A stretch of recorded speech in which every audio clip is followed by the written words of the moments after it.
Bonjour à vous tous.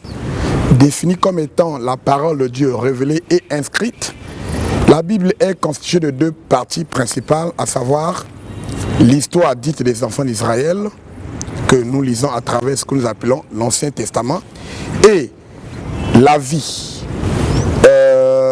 les enseignements de Jésus-Christ et les témoignages sur ce personnage divin que nous appelons sous le nom du Nouveau Testament.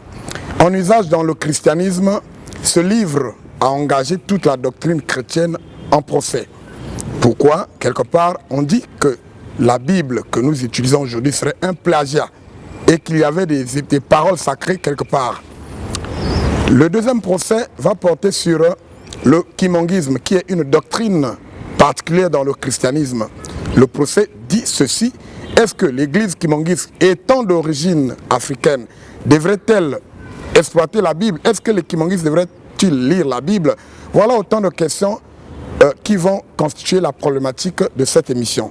Je voudrais donc vous dire que j'ai reçu sur ce plateau trois jeunes kimongistes qui vont nous édifier sur ces questions, lesquelles, en dehors des questions principales que je viens de présenter, il faut qu'ils nous disent clairement c'est quoi réellement la Bible, à quel moment ces paroles ont été révélées, que s'est-il passé de la révélation, de la transcription, de la tradition et autres.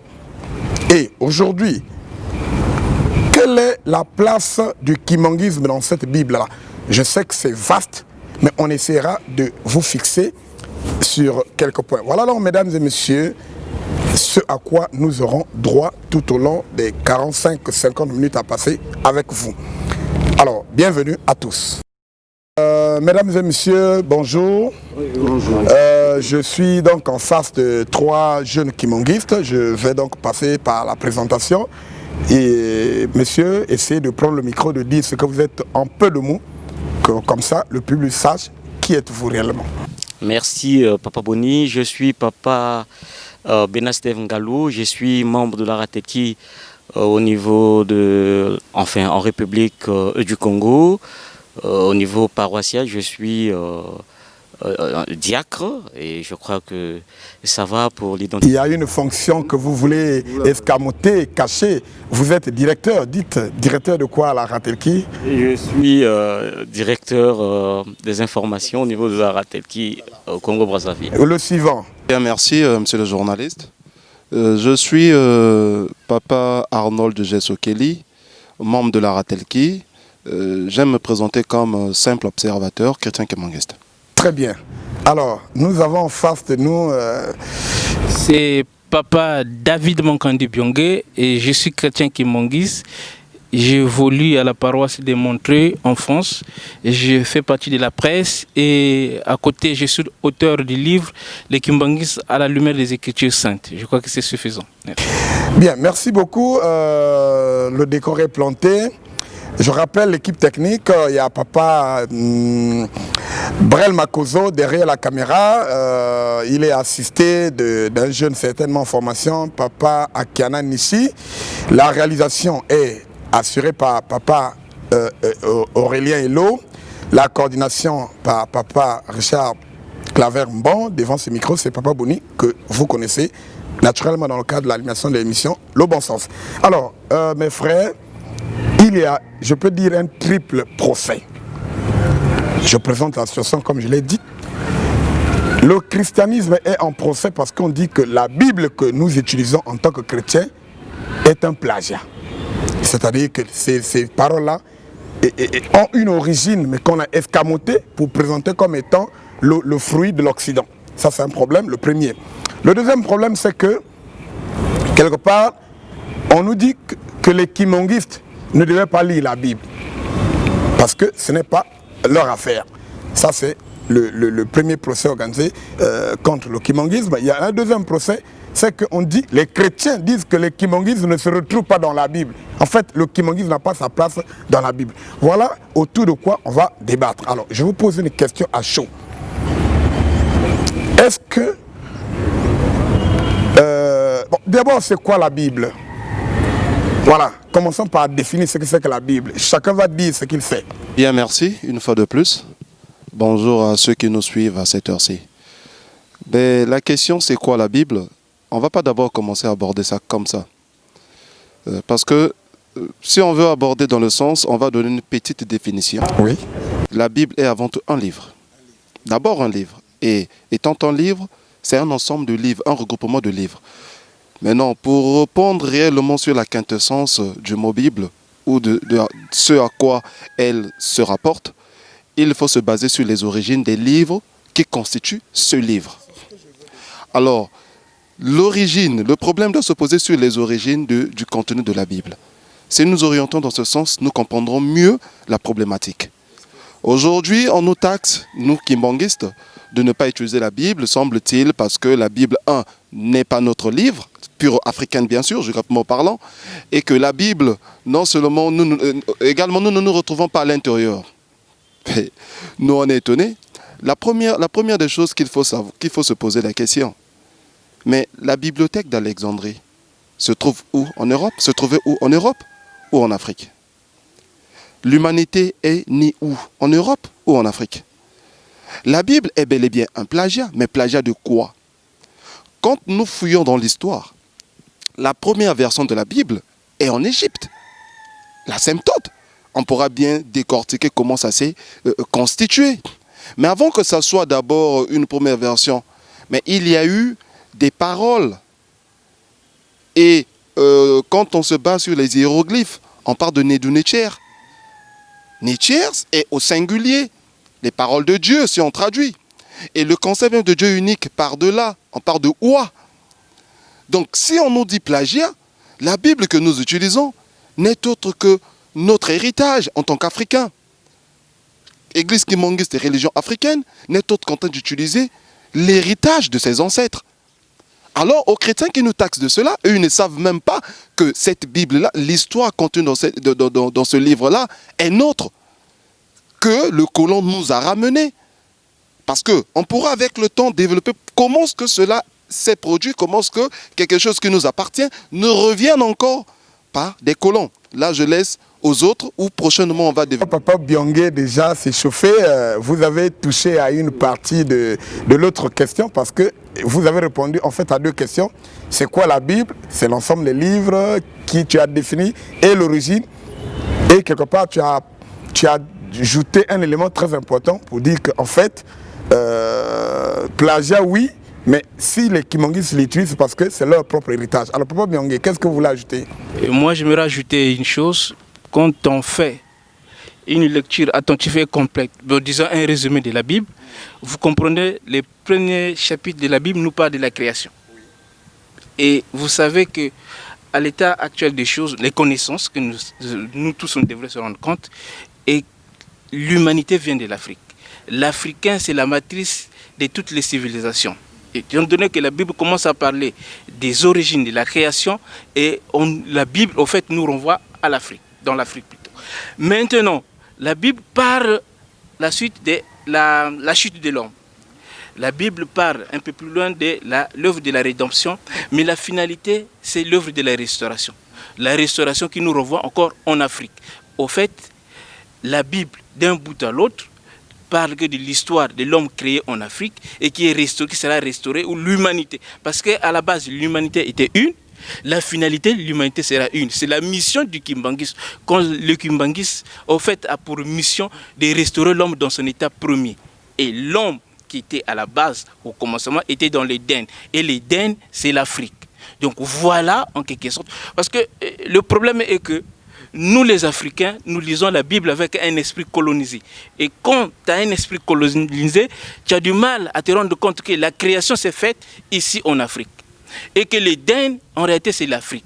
Et ça, c'est la base, c'est le fondamental. Maintenant, la finalité, c'est la restauration. La restauration qui nous renvoie encore à nos origines, et qui est l'Afrique. Voilà l'essence cachée de la Bible.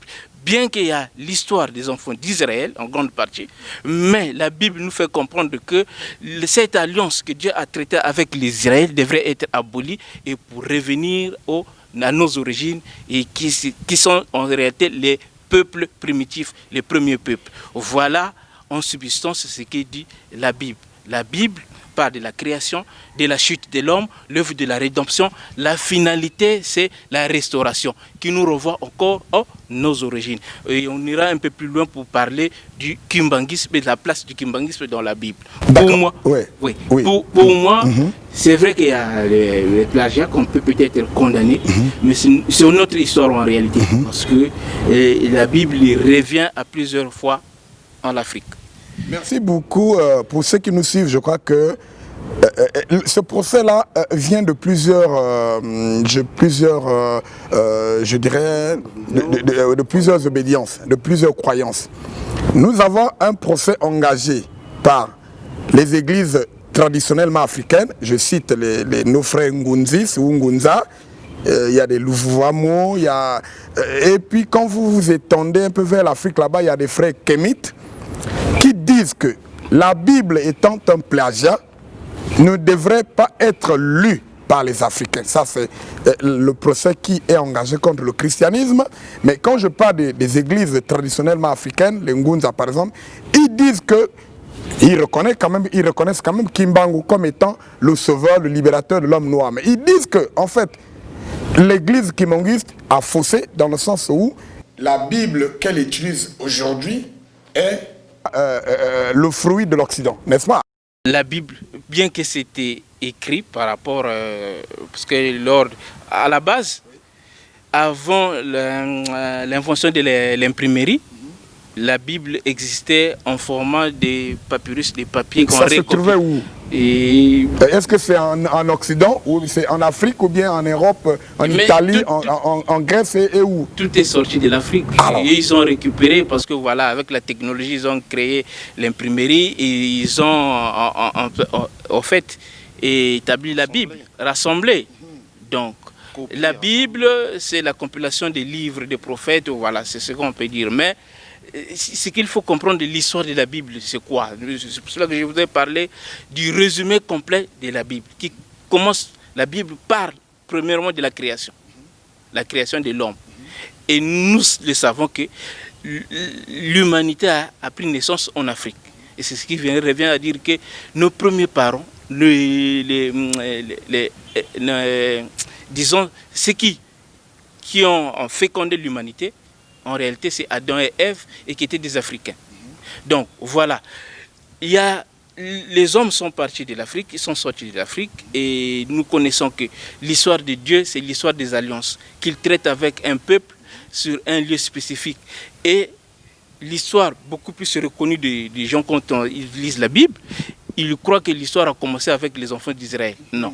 C'est là l'erreur de beaucoup de gens. L'histoire a commencé avec la création dans l'Éden. Et l'Éden, c'était en Afrique. Les gens sont sortis de l'Afrique et c'est là où Dieu a contracté l'alliance que beaucoup de gens connaissent avec les enfants d'Israël. Mais nous savons que cette alliance a été abolie pour qu'elle soit encore restaurée et là où elle avait commencé. Donc, le lieu de l'Éden qui était perdu et revient en réalité le champ d'action de Dieu pour l'œuvre de la restauration. C'est ce que beaucoup de gens ne comprennent pas, c'est ce qu'on va expliquer. Le kimbanguisme a sa place dans la Bible. C'est cette vision que nous allons montrer que voilà, la Bible, c'est un livre prophétique. Tout comme le kimbanguisme est prophétique et biblique. Nous allons montrer la place du kimbanguisme dans la Bible. On va le faire d'un moment à l'autre, mais entre-temps, je voudrais, pour illustrer ce que Papa Okila a dit et ce que vous venez de dire, pour démontrer au monde que la Bible a une origine purement africaine. Alors, je vais donc inviter nos frères chrétiens, je sais que vous êtes nombreux à nous suivre, vous avez plein de questions, vous êtes trop critiques. Mais est-ce que vous essayez de rejeter un regard sur l'histoire? Je vais demander donc au professeur Omutunde de nous dire en termes de scientifiques ce que c'est que la Bible et son origine. Nous avons quelques minutes à passer, après on va donc revenir sur la question.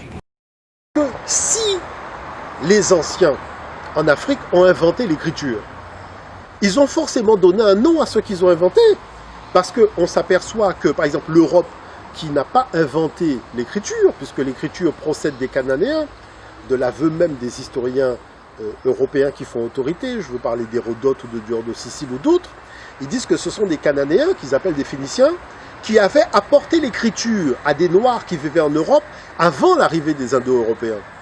Et les Indo-Européens envahisseurs sont arrivés au moment où il y avait cet échange d'informations. C'est pour ça qu'ils disent qu'ils ont appris cette technicité auprès des Pélages. Les Pélages qui étaient déjà là. Et même l'écriture latine n'est pas une invention de la gestation intellectuelle des Indo-Européens. Parce qu'il y avait un peuple qui était déjà là, un peuple négro-africain, qu'on appelait les Étrusques.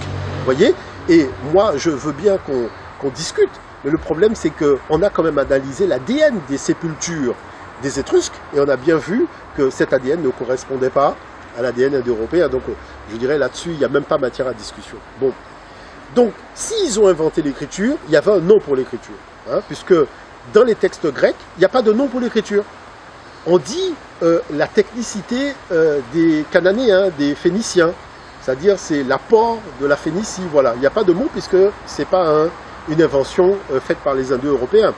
Mais l'écriture étant une invention faite par les Africains, ils ont appelé cette invention Medou Necher. Alors, Medou, Med en égyptien ancien, hein, ça veut dire la parole. Medou, c'est le pluriel. Le ou représente le pluriel, donc ça veut dire les paroles. Mais Necher n'est pas au pluriel, c'est bien au singulier. On n'a pas dit Necherou, on a dit Necher. Et Necher, ça veut dire Dieu. Donc, les paroles de Dieu. Donc, quand nos ancêtres en Afrique ont inventé l'écriture, ce n'était pas pour faire des calculs comme en Mésopotamie. Il faut quand même être un minimum honnête. Parce que si on dit que ce qui a poussé à l'invention d'un support, d'un système de fixation de la parole sur un support en Mésopotamie, ce n'était pas pour parler de Dieu. C'était pour faire des calculs, puisqu'on parle de calculi. Mais en Afrique, c'était pour témoigner de l'existence de Dieu. C'est pour ça que tous les historiens de l'Antiquité disent que c'est l'Afrique qui a la première initié l'humanité à la connaissance de Dieu. Et on l'a par le nom de l'écriture.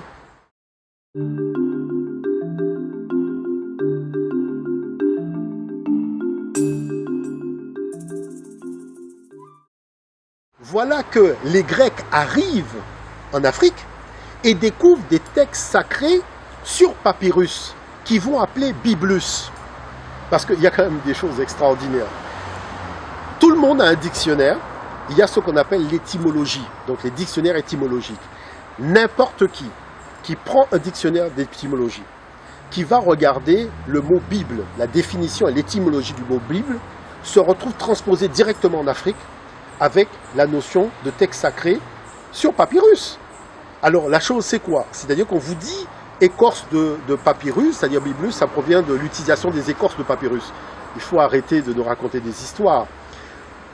Le grec qui est arrivé en Afrique a bien vu que les papyrus servaient en fait à la confection du support. C'est pour ça qu'on appelle le support papyrus du nom de la plante.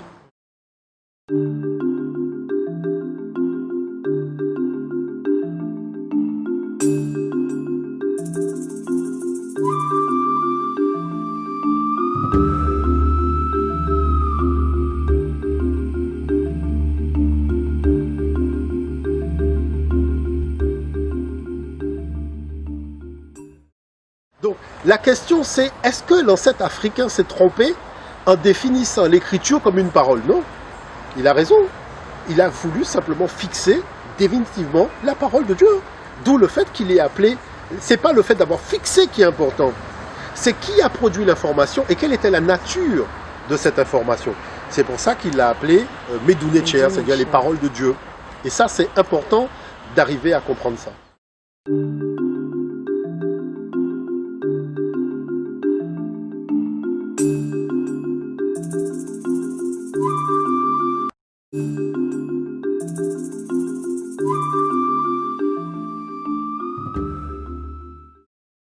Si on prend par exemple le dossier spécial du Monde des religions sur la thématique qui a écrit la Bible, tout le dossier vous dit que la notion de vie éternelle, c'est ça le paradoxe. C'est-à-dire que la notion de vie éternelle, la notion de paradis, la notion de ressusciter d'entre les morts, avant le contact avec l'Afrique, personne n'avait cette information. C'est pour ça que, ayant reçu cette information, l'Occident a fait quelque chose qui dépasse l'entendement, c'est le Nouveau Testament. C'est-à-dire Dieu a un Ancien Testament, un Testament du milieu, un Testament de la fin. C'est-à-dire que, on va où là? Dieu, quand il a créé l'univers, il n'y a pas eu deux Big Bang. Il n'y a pas eu l'ancien Big Bang et le nouveau Big Bang. Il y a eu un seul Big Bang.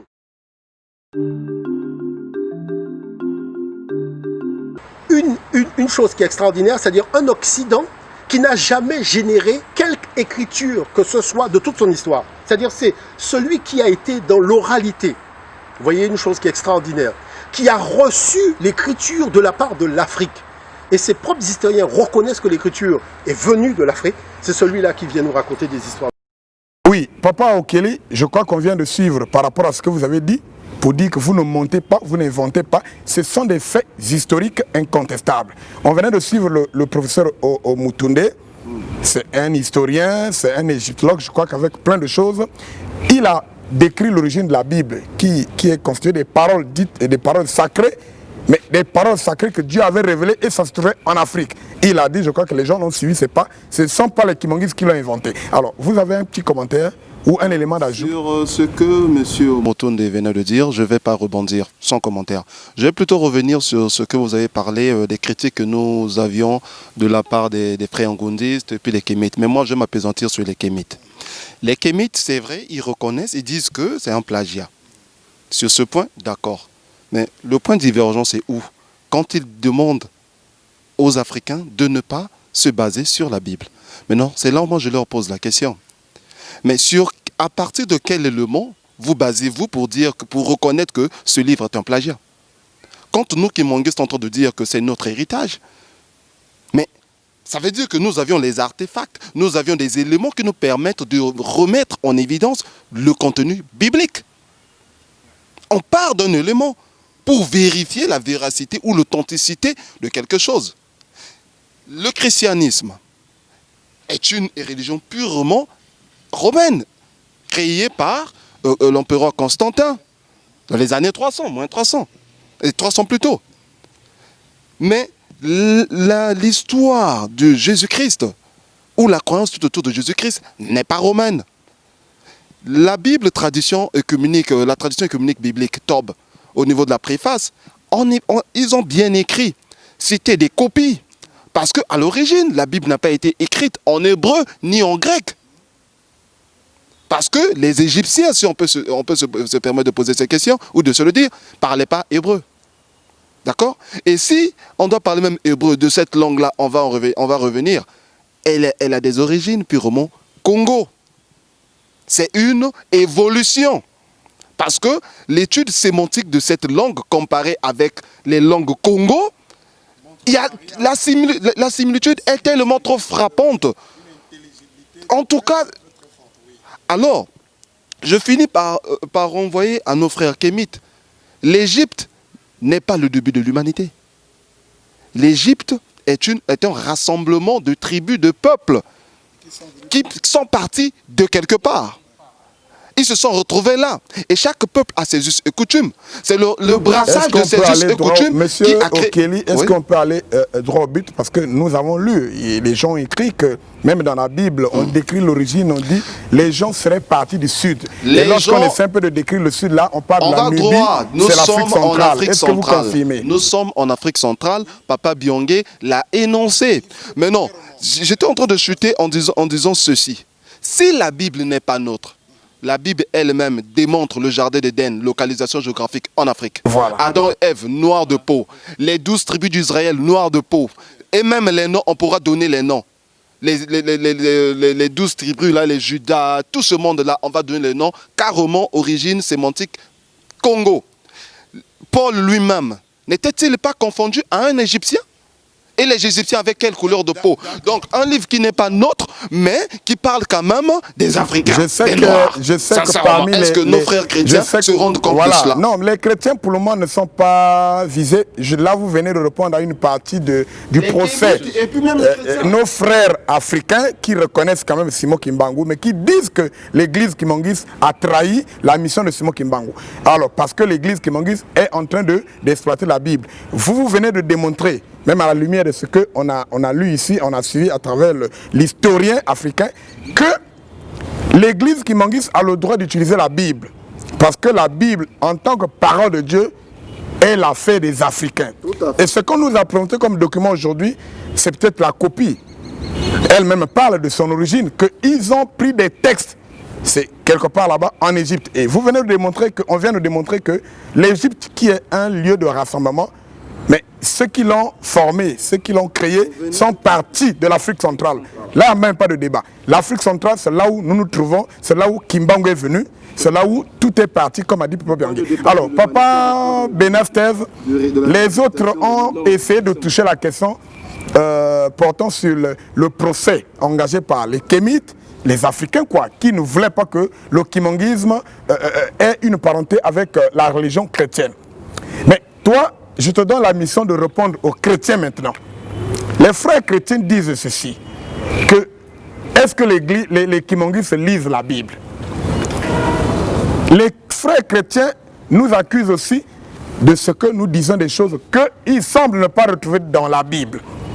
Et quelque part aussi, il y a une réponse qui est donnée par Kimbangu lui-même. Nous sommes le 10 septembre, en Banzassan en 1921.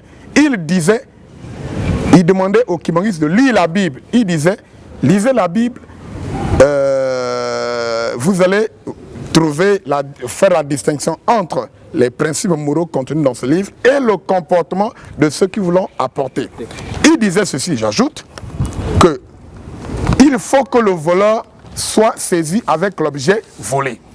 Nous aurons notre propre livre dans lequel sont inscrites l'histoire, donc les choses de la race noire et des peuples Congo.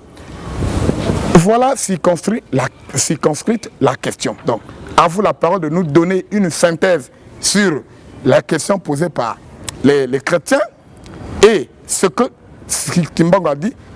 Tu vas terminer par nous répondre à la question de savoir qui est le voleur, quel est l'objet volé. Vous avez la parole. Merci Papa Boni. Voilà, c'est chaud. Hein? Alors, j'aurais pu commencer par la question c'est quoi la Bible, mais les autres ont tellement épilogué sur ça que bon, je ne vois pas l'importance de revenir encore sur ça. Mais j'aurais pu quand même épingler quelque chose pour dire que la Bible, en un mot, on pourrait dire que c'est la parole de Dieu. En fait, c'est la parole de Dieu transcrite et mise dans un livre. La parole de Dieu. Et posons-nous la question donc, est-ce que dans la Bible, il n'y a que la parole de Dieu? Ça, c'est une question. Répondez-y, vous-même. Je dis non, parce qu'il y a des ajouts. Il y a tellement...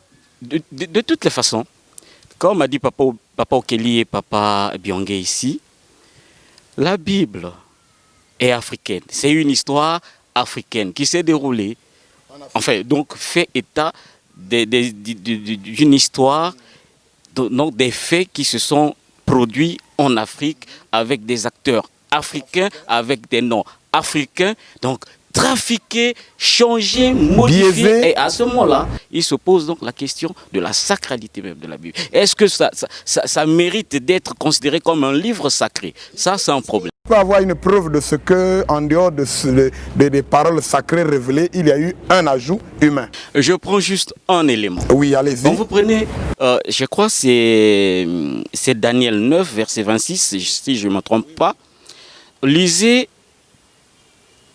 la Bible Luc II, vous allez trouver une mention. Il y a une mention qu'il avait ajoutée consciemment, mais qu'on ne peut retrouver nulle part dans d'autres versions de Bible. Oui. Il dit, je crois 26, si je ne me trompe pas. Donc là où on dit, après un certain nombre de semaines, 52 semaines, oui, voilà, donc, vous allez lire. Voilà, donc le point va se retrancher et tout. Mais lui, il ajoute qu'il n'y aura pas de successeur. Et quand vous prenez la Bible Tob, prenez d'autres Bibles... Sans te couper, est-ce que Papa Okeli est prêt avec... Voilà, oui. Alors, donc, quand vous prenez James, c'est quoi James, King James, tout ça, la Bible là, vous prenez d'autres Bibles comme Tob et tout, la Bible vous ne verrez également. jamais cette mention. Mais ça vient d'où? Si Papa Okeli est prêt. Oui, prenez le micro. Oui, non, prenez l'autre micro, voilà. Oui. Eh bien, merci. Je vais lire au nom du Père, du Fils et du Saint-Esprit. Je suis d'abord sur la version Louis Ségan, Daniel 9, 26. Après les 62 semaines, un roi sera retranché et il n'aura pas de successeur. Très bien. Très bien. Je prends la version King James. Elle est en anglais. And after 62 weeks shall Messiah be cut off, but not for himself. And the people of the prince that shall come shall destroy the city and the sanctuary.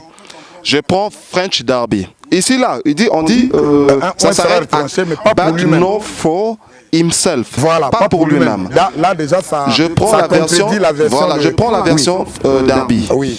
Et après les 62 semaines, le Messie sera retranché et n'aura rien. Le Messie sera retranché et n'aura rien. Je prends la version Bible des peuples. Après les 62 semaines, un homme consacré sera mis à mort, bien que l'on n'ait pas trouvé de faute en lui. Point. Très bien. Je prends la version... Oui, c'est déjà beaucoup. ça si. Non, on s'arrête quand même à ça, c'est important.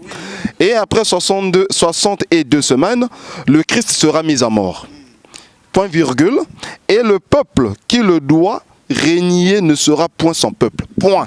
Alors, si j'ai voulu rebondir sur ce que Papa Steve a dit, c'est qu'il y a une mention très importante. Messieurs les frères chrétiens, la Bible, la version de Louis II, c'est ce que nous lisons dans nos téléphones. C'est celle qui est répandue aujourd'hui. Dans ce passage qui vient d'être lu, il y a une mention qui dit « Un oint sera retranché après peut-être 62 semaines. » Ce oint-là, on dit c'est Christ. Et il y a une mention qui dit « Il n'aura pas de successeur ».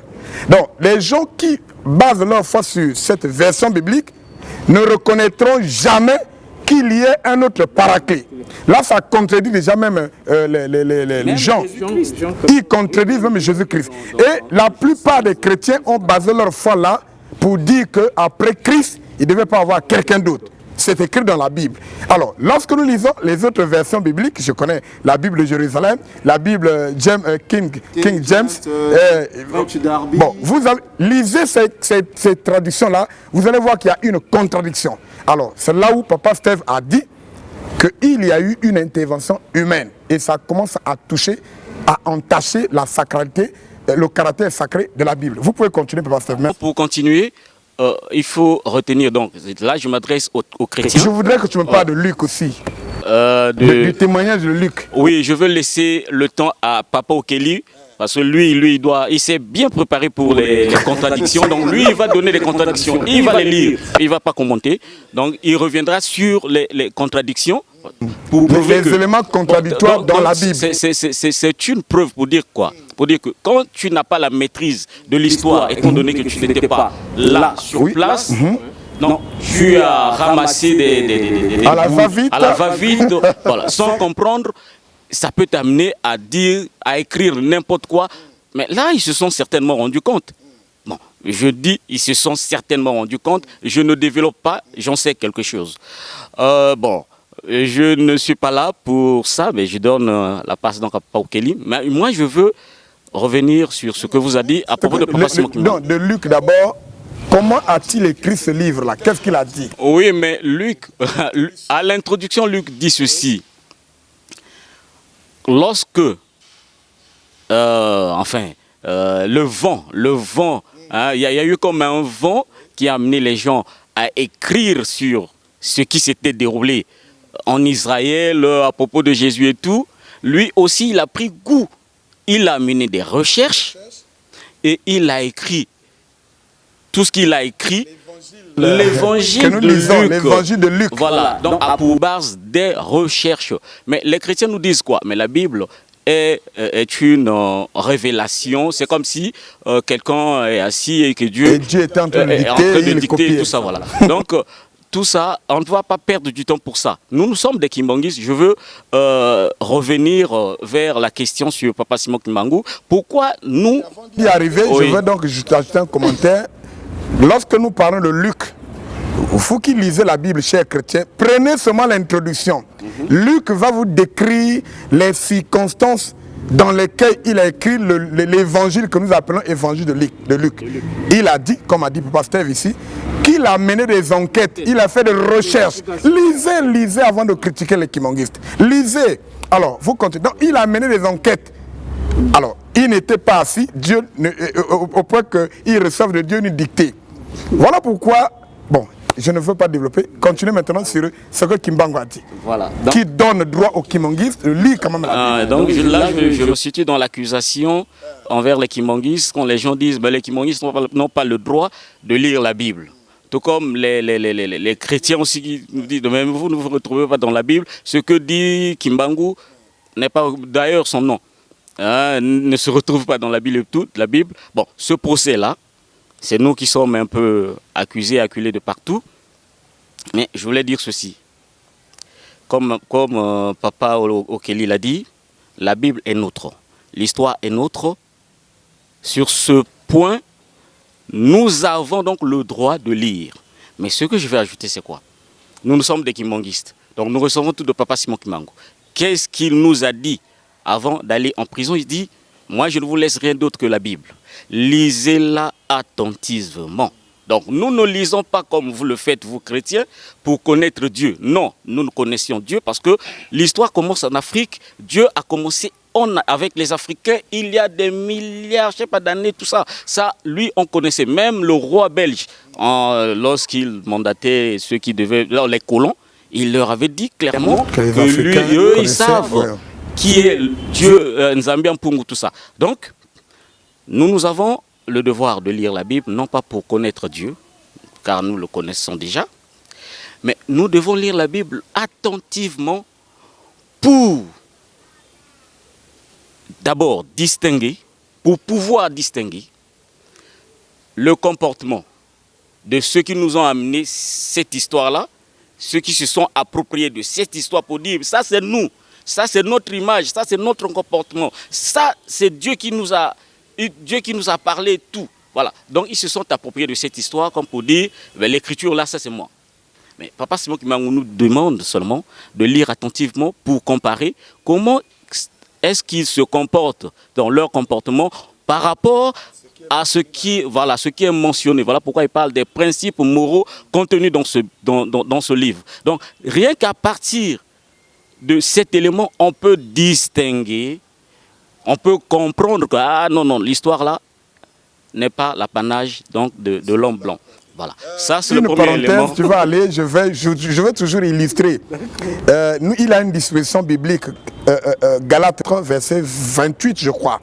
Là-bas, il y a déjà une disposition qui dit qu'il ne devait pas avoir de division entre Grecs, Juifs, entre l'homme, la femme, entre un homme libre et un esclave. Ça veut dire que tous qui ont accepté Christ, ils devraient être unis. Malheureusement, ceux qui apportent la Bible, ce sont les mêmes qui vont organiser la force, qui vont utiliser la violence, qui vont prendre les Africains, ils vont les massacrer, ils vont coucher avec leurs femmes, ils vont les tuer, ils vont les prendre et aller les vendre comme esclaves aux États-Unis. Ça prouve déjà qu'il y a une contradiction entre une disposition qui est contenue dans le livre qu'eux-mêmes ils ont apporté, mais c'est les mêmes qui vont faire des Africains des esclaves. Alors que dans la Bible, on a interdit cette pratique. Vous pouvez continuer. C'était juste une illustration. Bien. Lorsque Papa Simon Kimbangu poursuit en disant que il faudrait que le voleur soit saisi avec l'objet volé. L'objet volé ici, c'est quoi? C'est notre propre histoire, c'est notre histoire. C'est notre Dieu, c'est nos aïeux qui ont fait cette histoire-là. Les aïeux, malheureusement, avec qui le blanc a tout fait pour nous couper, a coupé toute la relation. Bon, ça, c'est en ce qui concerne le contenu et l'autre, comment on appelle, le contenu de la Bible et le comportement de ceux qui l'ont apporté. Mais comme Papa Simon Kimbangu dit encore, nous aurons notre propre livre. La question est de savoir, nous, quand Papa Simon Kimbangu dit nous là, il s'agit de qui? Notre propre livre sacré, ça veut dire quoi? Je pense que la meilleure question pour terminer sera celle-là. Bon, notre propre livre, oui, ça a commencé déjà avec les cantiques inspirés, les magistères, parce que c'est Dieu qui est parmi nous. Ça, je réserve le commentaire à Papa Biangué qui va certainement parler d'Ézéchiel et parler donc du trône de Dieu et tout. Donc lui, il va nous parler de tout ça. Mais moi, je ne fais qu'ouvrir donc la voie. Alors. Là, il y a une question à laquelle tu n'as pas répondu clairement. Les chrétiens attendent de nous. Est-ce que ce que nous faisons, est-ce que Kimbangu a dit, se retrouve-t-il dans la Bible? Est-ce qu'il était prévu qu'il y ait une nouvelle révélation? Quel rapport y a-t-il entre eux? Le premier, je crois, c'est dans le livre d'Apocalypse, je crois, c'est au chapitre 10, verset 11, ou l'inverse. Il y a cette mention où on nous dit il faudrait qu'il y ait encore une autre révélation. Mais ils ne lisent pas la Bible, ce n'est que normal, ils ne comprennent pas. Voilà, donc il y aura toujours la révélation. Donc pour chuter, je vais dire que notre propre livre, oui, ça a déjà commencé, ça va être écrit. Donc ça a commencé, les paroles sont là, viendra donc le temps pour compiler. Donc ça a commencé déjà avec les cantiques inspirés qui apportent la lumière sur la Bible, étant donné qu'elle a été escamotée, biaisée dans les propos tenus par les modifications apportées par le blanc sont éclairées par nos cantiques. Et nos cantiques sont basés également sur la révélation, donc ce qui doit venir.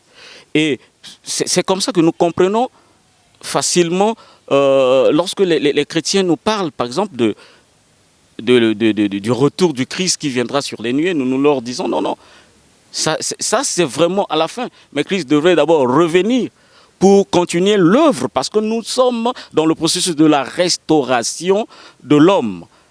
Et la restauration doit se passer là où le péché a été commis. Donc tout ça, voilà, donc pour finir, donc je voulais dire ceci. C'est juste quelque... Voilà. Ah oui. Donc, je disais que, pour finir, nous avons commencé. D'un côté, il y a les magistères, donc les paroles prononcées par Dieu. Là, il n'y a pas d'intervention humaine. Il y a les cantiques inspirés Kimbanguistes ou kimbanguistes inspirés. Là aussi, personne ne peut ni retrancher, ni ajouter comme l'a fait Louis II. Et avec le temps, quand lui-même va donner le top, c'est sûr que ce livre va être écrit. Merci. Papa Okeli, je ne sais pas si vous avez un autre commentaire, sinon on vous a déjà prêté la question de nous dire... Sur les contradictions.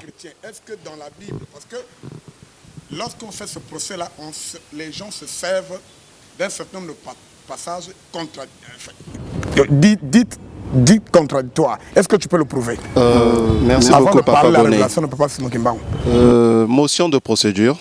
Je demande que nous ayons un thème, un numéro spécial, l'origine africaine de la Bible. Là, on va démontrer en long et en large que ce livre est notre héritage. Ça, c'est un problème. Maintenant, pour la suite, pour les contradictions, pendant que je suis en train de parler, j'invite les téléspectateurs de voir sur la bande défilante les passages contradictoires. Pendant que nous parlons, ils peuvent lire.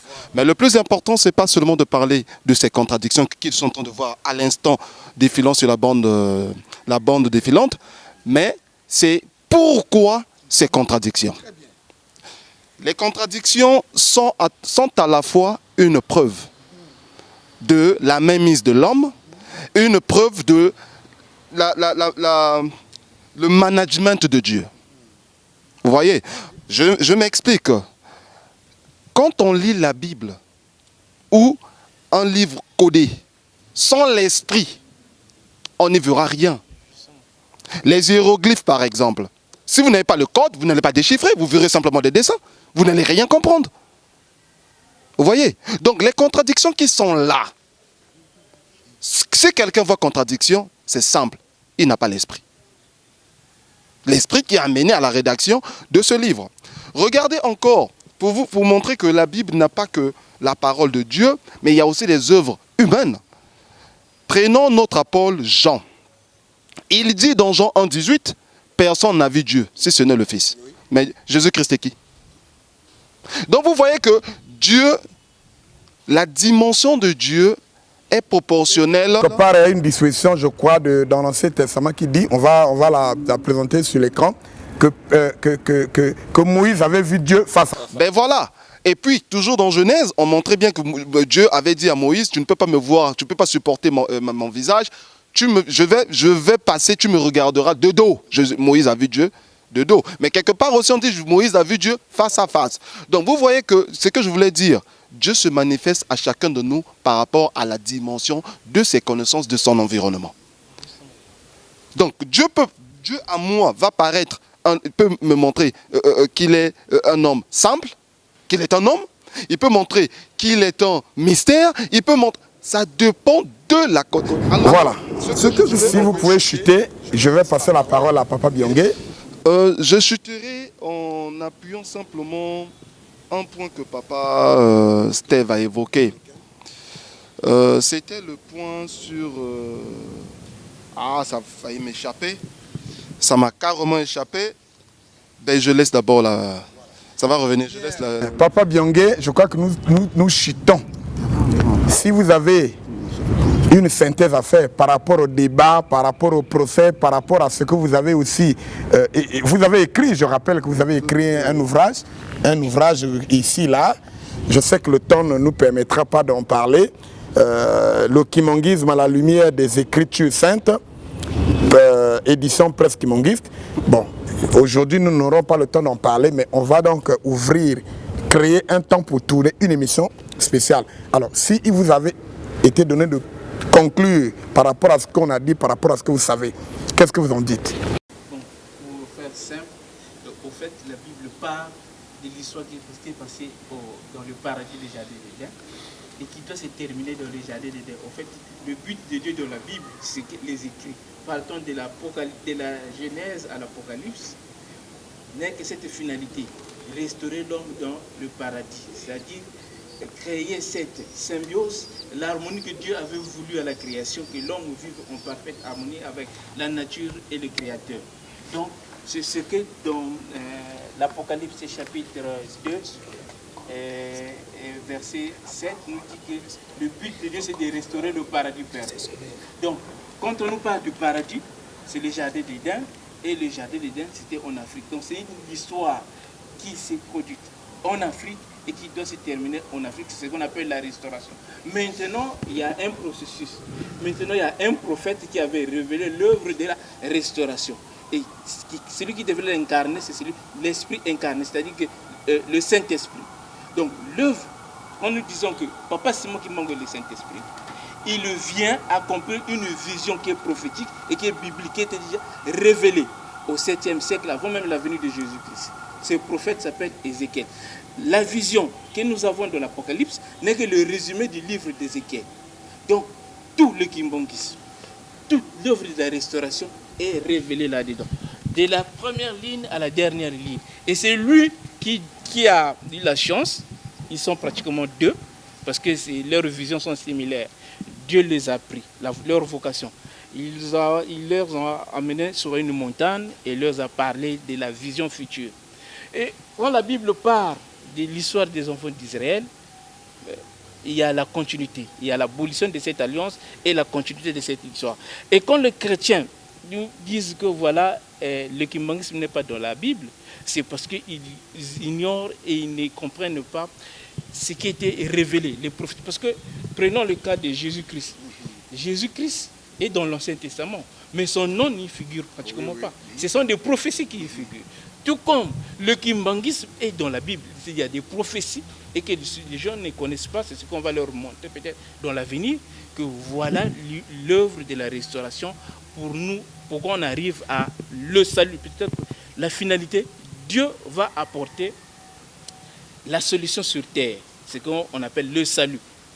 C'est la finalité d'abord de ce que l'œuvre de la restauration nous renvoie au nouveau ciel et la nouvelle terre, puisque c'est l'aboutissement final de l'œuvre de la restauration. Donc, nous ne faisons pas une lecture attentive à la Bible. C'est pour cela que beaucoup de gens se perdent. Donc, il y a un schéma, il y a une vision que Dieu a révélée. il y a la plus grande richesse, la sagesse secrète de Dieu, se repose sur ces 3 grands prophètes, Jérémie, Ésaïe, Ézéchiel. Vous remarquerez que le judaïsme, ce n'est que la majorité des prophéties de Jérémie. Vous vous rendrez compte que le christianisme, son fondement, sa base est surtout les prophéties de l'avènement de Jésus-Christ.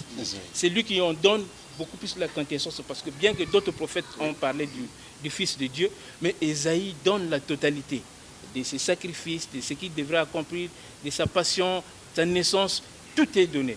Et le prophète Ézéchiel, c'est lui qui cache le mystère de l'abolition de l'alliance de Dieu avec les Israéliens et la continuité. Plus précisément, la restauration du paradis. C'est un processus. Dieu devrait revenir sur le lieu où l'homme a chuté, où l'homme a été créé, a chuté, et pour qu'il puisse finaliser son œuvre. Tout ça, c'est prophétique, tout ça, c'est biblique. Mais il faut qu'il y ait le temps qu'on puisse leur... Voilà, le temps est contre nous le plus souvent. On va créer organiser une autre émission avec vous précisément pour creuser. Alors, Papa Okili, une minute. Merci.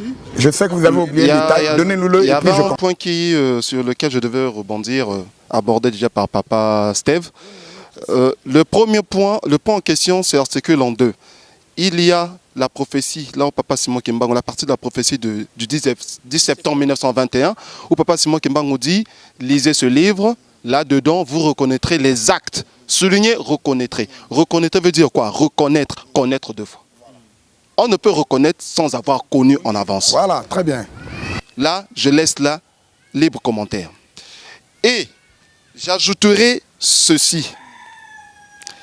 Sur la révélation, la suite, vous avez posé la question ici sur la révélation. Était-il prévu la suite? Mais Jésus dit quoi? Je suis la vérité. D'accord? Je vous ai conduit dans la vérité. Mais le consolateur vous conduira dans toute, soulignez vérité, toute la vérité. Je m'arrête là. Merci beaucoup. C'est avec un sourire nourri que je voudrais conclure cette émission par rapport à ce que je viens d'entendre. Alors, je voudrais donc commencer par un petit point sur tous nos frères des églises dites de réveil. Je posais la question là sur Facebook. Quand vous dites que vous êtes église de réveil, votre réveil s'explique par quoi? Et qui vous avez endormi? Quand on dit réveil, ça veut dire que vous êtes réveillé. Qui vous avez endormi et qui vous a réveillé? Alors, il y a un point, c'est la Bible, sur laquelle nous venons de tourner toute l'émission. Et quand les gens disent qu'ils sont église de réveil, ils font un peu du bruit partout là, ils critiquent les catholiques qui ont apporté cette Bible, mais ils utilisent encore la même Bible. Alors, en quoi êtes-vous réveil? Parce que si vous êtes réellement réveil, vous devrez avoir un livre par rapport à vous. Mais vous utilisez un livre dont les catholiques ont le secret. Et nous venons de démontrer comment la Bible a été confectionnée, comment elle a été traduite, comment elle a été rendue publique. Je posais aussi une question de savoir, la Bible étant une parole de Dieu, à quel moment Dieu avait révélé ces paroles-là? Quels sont les premiers peuples à avoir reçu de Dieu ces paroles? Et de ces moments-là jusqu'à ce que la Bible ait été traduite en combien de langues, en combien d'années pour que nous ayons le contenu que nous lisons aujourd'hui. Donc quand vous mettez sous les aisselles, vous mettez sous la poitrine pour dire nous connaissons la parole de Dieu, vous critiquez les Kimangis qui, selon vous, ne connaissent pas Dieu, mais nous moquons de vous lorsque vous vous moquez de nous. Alors, nous venons de voir ici que la Bible, à l'origine, Biblos, comme a dit le professeur Mutunde, c'est un ensemble de livres et qui a pour origine l'Afrique, que nous avons appelé sous le nom de l'Égypte, ainsi de suite. Alors, à l'époque, il y avait ce qu'on appelait sur les papyrus, des paroles sacrées, qui avaient le nom de Medu Neter, ça veut dire les paroles de Dieu. Alors, si les premiers peuples, comme vous le reconnaissez à travers notre histoire, que l'Afrique est le berceau de l'humanité. Si l'Afrique est le berceau de l'humanité, ça veut dire qu'Adam et Ève doivent être des Africains et Noirs et le jardin d'Éden doit être en Afrique. Et alors, donc, ça veut dire que c'est aussi les premiers à avoir écouté cette parole-là. Alors, ce que on vous présente aujourd'hui, nous avons lu que même le mot Christ est d'origine négro-africaine. Mais les Grecs ont ravi tout. Le professeur Mutunde l'a démontré pour nous présenter tout comme si, et la philosophie, et la civilisation et la Bible, ça part de la Grèce. C'est une erreur. Alors, il y a un point très important. Quand vous mettez, je répète, la Bible sous les aisselles et sur la poitrine pour critiquer les Kimonguistes, qui ont une révélation particulière, mais on a vu quelque part que dans la Bible, il y a des passages qui ont défilé sur notre écran, qui attestent que vraiment la copie a été faite à la va-vite, au point qu'il y a eu des contradictions dans la même Bible. Ça, ce n'est pas nous qui le disons, c'est démontré. Et on a aussi démontré que les faits, les événements et les acteurs ont eu pour champ l'Afrique. Mais malheureusement, lorsqu'on nous la présente, lorsqu'on présente cette histoire, c'est comme si l'histoire s'est déroulée ailleurs. Et voilà pourquoi l'archéologie est en train de clouer les biblistes qui ont parlé, par exemple, des enfants d'Israël qui seraient en séjour en Égypte, qui seraient sortis, qui auraient fait 40 ans dans le désert. Mais l'archéologie a fait une recherche de plus d'un siècle. Il ne trouve aucune trace de ce qu'il y avait une marche longue de 40 ans. Ce sont des preuves scientifiques qui rejoignent le kimonguisme. Merci beaucoup. C'est avec un grand plaisir que je me fais à cette émission. Je vous fixe le rendez-vous. À la prochaine fois, on va donc faire venir sur le plateau Papa Byongé qui va nous situer la place du kimonguisme dans la Bible. Alors, si vous avez suivi cette émission, je vous rappelle l'équipe technique. Papa Brel Makozo, assisté de Papa Nishi Akiana, ils étaient tous derrière la caméra. La réalisation était l'œuvre de Papa Elo Aurélien, la coordination assurée par Papa Richard Mbon Claver. Je rappelle que j'ai reçu sur ce plateau Papa Benastev, qui est un grand analyste dans le cadre de l'émission Le Bon Sens. Papa Okeli, aussi un grand observateur. En tout cas, il joue un grand rôle dans le cadre des recherches que nous faisons à l'émission Le Bon Sens. Et le nouvel invité, celui à qui nous allons donner encore la parole à la fin, c'est-à-dire à la prochaine émission, c'est Papa Byongé qui revient fraîchement de l'Europe. Précisément où, Papa? En France. En France, hein? Voilà, donc moi je suis Papa Boni, je vous dis au revoir et à très bientôt. Merci.